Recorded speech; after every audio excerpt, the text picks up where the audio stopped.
tanggapin ang offer ng mga pusakals, kanino mo ipapahanap sina Emily? Kila Daddy at Tito Bruno ulit? At least sila, hindi natin sila kailangang bayaran. And maybe these times, nag-improvements na sila. Tulong! Tulong! Andiyan na! Yung ba ang may improvements? Ba't nandito kayo? Nabuko na nga kayo, di ba? Eh, ang kapal talaga ng mukha nyo no? Ano naman silang pagsalitaan ng ganyan? Siyempre, naniniwala akong apo ko pa rin sila. Huwag lang kayo makapunta-punta sa birthday ko, Sisirain niyo lang yung gabi ko, Pare, gusto mo hiramin mo muna to sa akin? Parang may gusto ako kay Ann, Salamat, pare, Emily, nag-iisa dito. Anong ginagawa niyo dito, ha? An! Ikaw, malindi ka talaga, no? An! Calvin! Calvin! Pag may nangyari sa kapatid ko, kasalanan mo,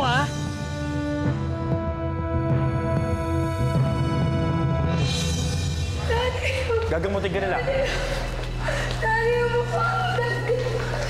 Anak, everything will be okay. Dok, Dok Gonzales, ano nangyari?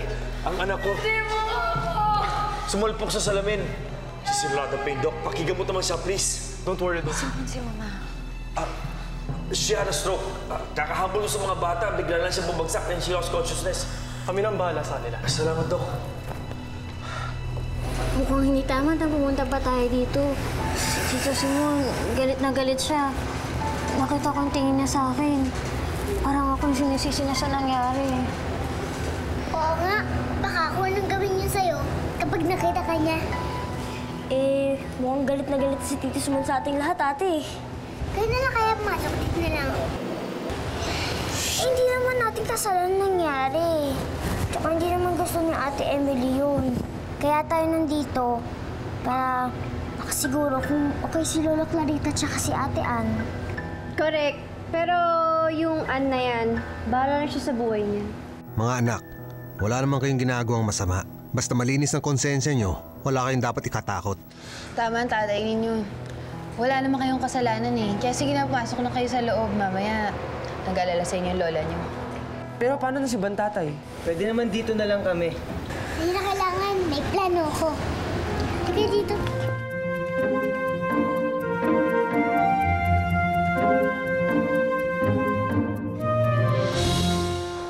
Dad, Mom, kumusta sila? Wala. Sana? Dr. De Guzman, kamusta po sila? Nasa ICU si Clarita. Nagkaroon ng blood clot causing blockage ang isang bahagi ng kanyang utak. Binibigyan na namin ng gamot para matunaw ang kalat. Magiging maayos na rin siya basta huwag na lang natin bibigyan ng stress ang pasyente. Si Ann po, Doc.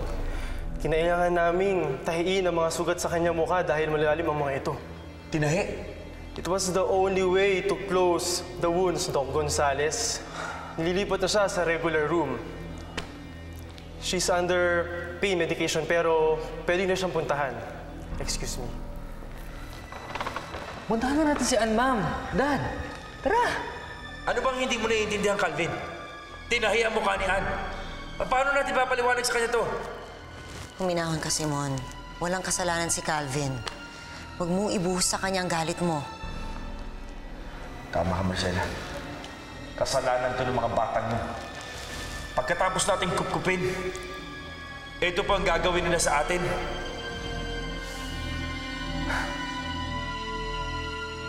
Wala silang maganda maidudulot sa pamilya natin, Marcela.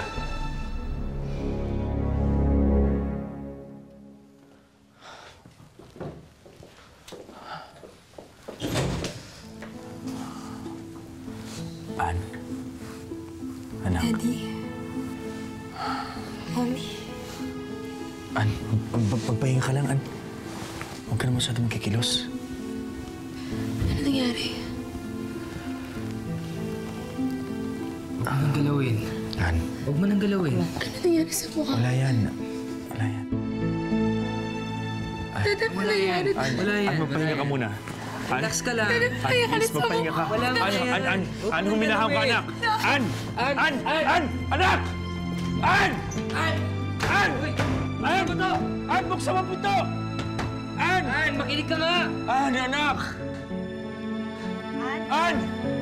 Ann! Ann! Ann, buksan mo puto, Ann! Ann? Ann? Ano nangyari sa mukha ko, anak? Daddy, tawag ko na ako. Maging okay pa yan. Ayoko ka rin na. Tawag ako na. Ayoko ka rin na. Ayoko ka rin na. Nay? Nay, si Lola Clarita po. Kaya may kasalanan dito eh! Umalis kayo dito! Alas! No! Hindi ko naman alam na mangyayari to eh. Kayo! Anong ginagawa niyo dito? Pagkatapos ko kayong kupkupin, ito igaganti niyo sa amin! Umalis kayo dito! Tito Simon, hindi naman po ginusto ni Ate Emily ang nangyari. Ayaw din po na masaktan si Ate Ann. Gusto lang po namin mapalapit kay Nanay. Nay. Umalis na kayo. Umalis na kayo. Ginugulo niyo lang ang pamilya ko. Alis na! Nay, hindi po, Nay. Hindi, Marcela. Nagsasabi sila ng hindi po, totoo. Nay. Pakinggan mo mga anak mo. Umalis na kayo. Nay! Umalis na kayo. Ayoko na kayong makita. Sasaktan lang ang pamilya ko dahil sa pagsusumiksik ninyo. Nay, huwag niyo po kayo palalayasin. Nay, maniwala ka sa amin. Wala kami kasalanan, Nay. Umalis na kayo. Hindi ko kayo mga anak. Hindi ako ang nanay ninyo. Umalis na kayo! Nay! Marcela, parang awa mo na. Huwag mong paalisin ang mga anak mo. Makikilala mo rin sila. Bigyan mo pa sila ng konting panahon. Umalis na kayo! Kung ayaw niyong ipakaladkad ko kayo sa security, umalis na kayo na hindi! Umalis na kayo. Hindi ko kayo kaano-ano. Alis na! Nay, nakakapan si Nay!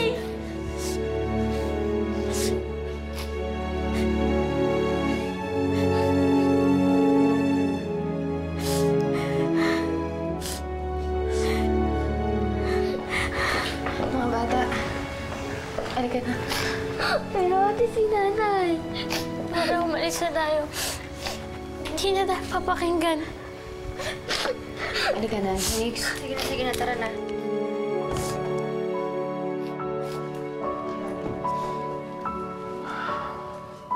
Ann. Simon. Mabuti na rin wala na yung mga bata, no? Siguro ng mga hindi na tayo guguluhin.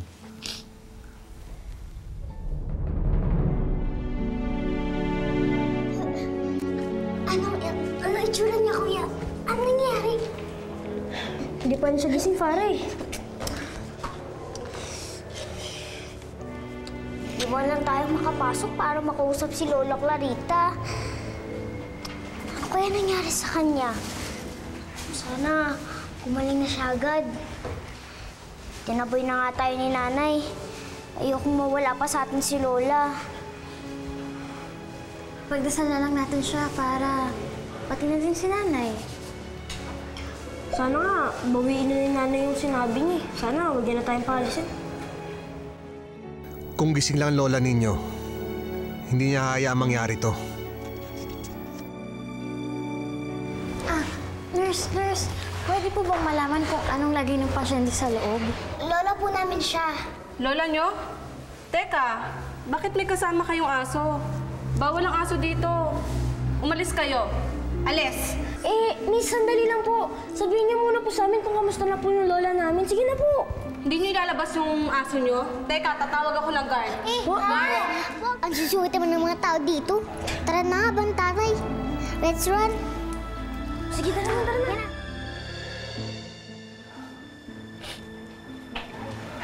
Ann, hayaan mo na sila. Huwag mo na sila isipin. Hindi na sila babalik dito. Kahit na, kuya.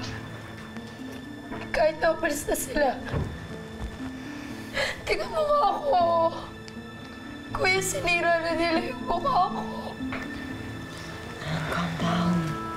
Calm down, anak. Mami, paano naman ako magkakandam nito? Tingnan mo nga ako, Mami. Mami, pangit ko na. No. Hindi.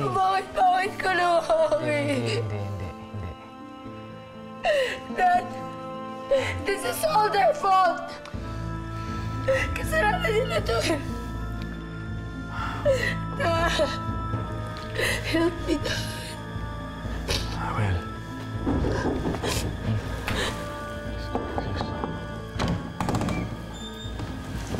Simon, Charlene. I heard about what happened to your daughter. Marcella, lalabas ako saglit ha. Let's go. Kawawa naman ang anak mo. I know a few good doctors who can help her. Huwag na. Simon. Ako nang bahala doon. Okay ka lang ba? Masyado ka yatang worried kay Anne eh. It's not Anne I'm worried about. Yung problema kay Anne, alam ko na yung solusyon. It's Marcella. What about her? She seems fine. Yun na nga eh. She seems fine. Too fine. Nung kausap yung mga bata kanina, Charlene, parang bumabalik yung emosyon ni Marcella. Emotions? That's so impossible.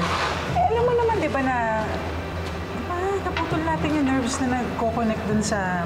nagko-control ng emotions niya. So, ano mangyayari yun? Charlene, paano mo papaliwanag yung sinabi ko? Ano mo, Simon? Baka naman you're reading too much into the situation kasi nga stressed ka. Alam mo, baka naman anxiety lang yun at hindi galit gaya ng inaakala mo. Epekto din siguro ng lobotomy. Alam mo, kung inaakala mo na makukuha mo pa ulit yung dating Marcella, hindi na mangyayari yun. Dahil sa operasyon na ginawa natin, hindi na babalik si Marcella sa dati.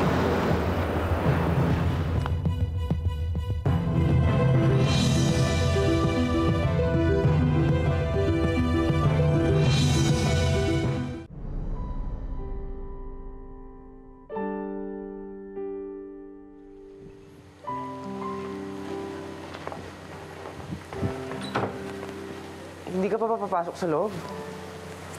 Dito na lang muna ako. Okay na ako dito. Iniisip mo pa rin ba yung kay Anne?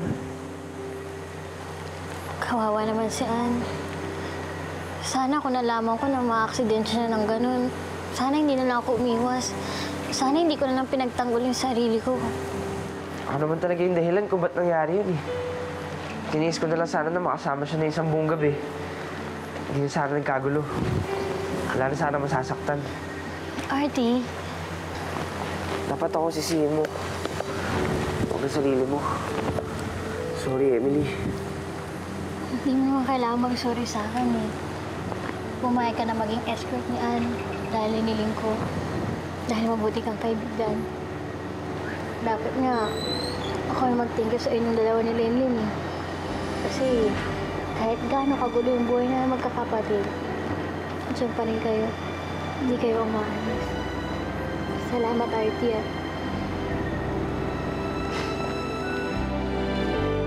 Siguro naman na yun. Hindi na kayo babalik pa doon. Paano pa? Si Nanay na mismo nagpaalis sa amin. Pati tuloy si Lola Clarita, hindi na namin malalapitan. Tayo-tayo na lang ulit ni Ate Emily magkakasama. Nandito pa naman si Tatay para. Tsaka si Bantatay. Tay, sakit pala po, no? Si Nanay na po mismo nagpaalis po sa amin, eh. Paano na po ito ngayon? Di na po talaga siya naniniwala na anak niya kami.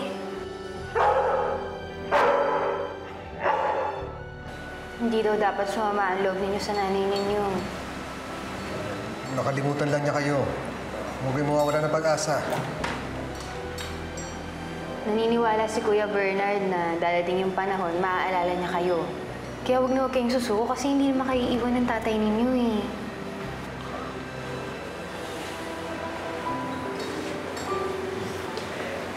Tay, salamat ha.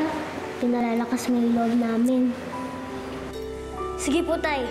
Para sa inyo po, hindi po namin titigilan si Nanay na kulit-kulitin hanggang sa maalala niya po kami.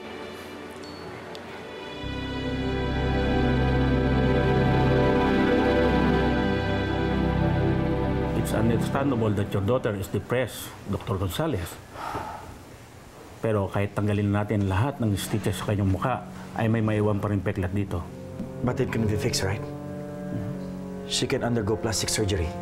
Sa klase ng scars na tinamunian, mangangailangan siya ng magaling na plastic surgeon. Eh di sa Amerika ko papagamot. Siguro doon, maayos sila mukha niya. Marcela, aayusin ko ang lahat para sa operasyon ni Ann.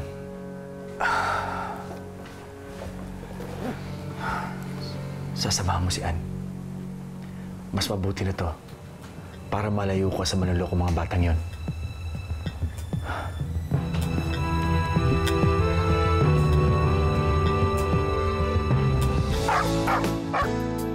Kung madalas magsuka ang inyong alagang aso, bawasan muna ang malisang ulam sa kinakain niya. I have everything you need ready then. Salamat po. Okay pa naman ang passport at visa nila. Marcela, I'll go with you if I could. Pero hindi ko basta maiiwan ang practice ko. Okay naman sa akin na samahan ko si Ann. Ako ang mami niya. Kailangan niya ako ngayon. Ang iniisip ko lang si Mama. Sino magbabantay sa kanya?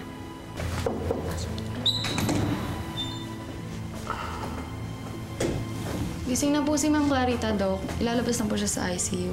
Ay, ibig sabihin magaling na si Mama? Oo, Marcela. At wala ka nang dapat ikabahala.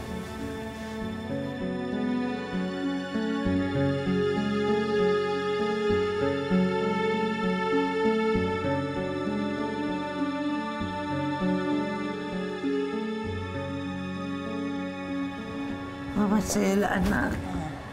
Ano nangyari? Bakit sa pagising ko nandito na ako sa ospital? Kagabi lang nasa party tayo ni Ann. Na-stroke ko kay Mama. What? Pero the doctor said you're okay. Masyado ho kayo na-stress kakahabol sa mga bata. Ang mga bata, nasaan sila? Bakit wala sila rito? Wala na sila, Mama. What? Sila ang dahilan kung ba't nasaktan si Ann at pati na rin kayo. Hindi na sila babalik. Ano? Pinaalis mo ang mga apo ko? Ang mga anak mo yun, Marcela. Ma, stop saying that. Hindi ko sila mga anak. Ginugulo lang nila tayo. I don't care. Basta gusto kong makita sila. Mama, calm down. Hindi ho pwede sa inyo ma-stress, Mama. Pero Simon... Ma, tama na. Ma, relax. Baka yan pa ang mga batang yan ang maging dahilan kung ba't lalala ang sakit ninyo. Come on, just relax, okay? Pahinga na kayo.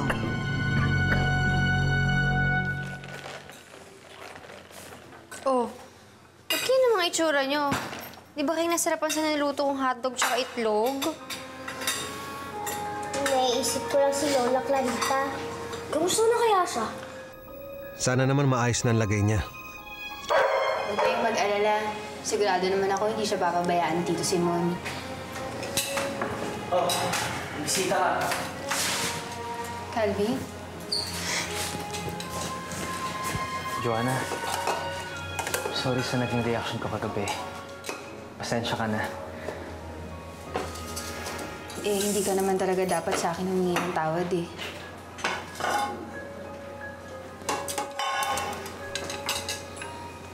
Emily,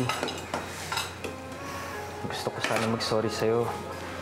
Alam ko namang wala kang kasalanan eh. It's just that kapatid ko si Ann. Sorry. Okay lang yun, Kuya Calvin. Naiintindihan naman kita eh. Kuya Calvin, kamusta na nga pala po si Lola Clarita? Tsaka po si Ate Ann, kamusta na po sila? Okay naman sila. Si Lola nagising na. Si Ana pagplanuhan ng pamilya namin na dali na muna sa States para dumagpagamot. Pero sasamahan siya ni Mami Marcela para may kasama siya. Ibig mo sabihin si Nanay? Yes. Aalis si Marcela?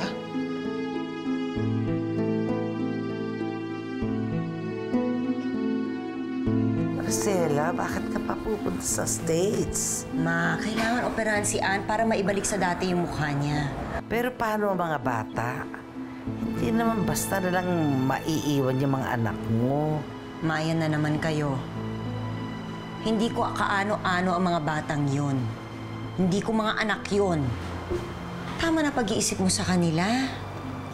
Well, if you won't stay for them, then please do it for me. Paano lang ako? Sino nang titingin sa akin? Ako na hong bahala sa inyo, Mama. Mas kailangan po ni Ann ang mami niya. Mama, I hope you understand. Marcela, may mga inaayos lang ako sa hospital. Pero ihahatid ko na rin kayo sa airport pagtapos na. Mabuti pa siguro. Let's go.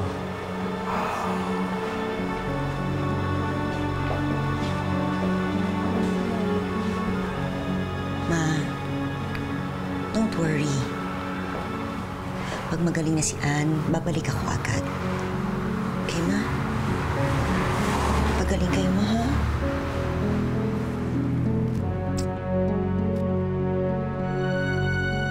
Ang ibig niyo sabihin, lilipad na paalis sa nanay niyo? Patay, baka lalo siya hindi makita niyan. Yun ang problema. Ano na plano niyo, Emily? Hindi ko alam, pero dapat natin siyang pigilan. Oo nga, dahil kasi pag pumunta siya ng Amerika, hindi na natin siya makaabol doon. Tama yan. Huwag niyong hayaan umalis ang nanay ninyo. Eh, ano magagawa niyo? Ayaw nga maniwala sa inyo ng nanay niyo eh. Sa tingin ko, kailangan niyo ng bagong strategy. Strategy? Kung hindi natin madaan ang nanay niyo sa sandong dasalan, sa sandong paspasan. Mukhang may pinaplano ka na naman. Ako pa, ilabas niyo muna sa bandatay. Okay. Sige, basta sa bandatay. Ako na. Bakit? Ba't kailangan niyo ako ilabas? Gusto ko rin marinig ang plano.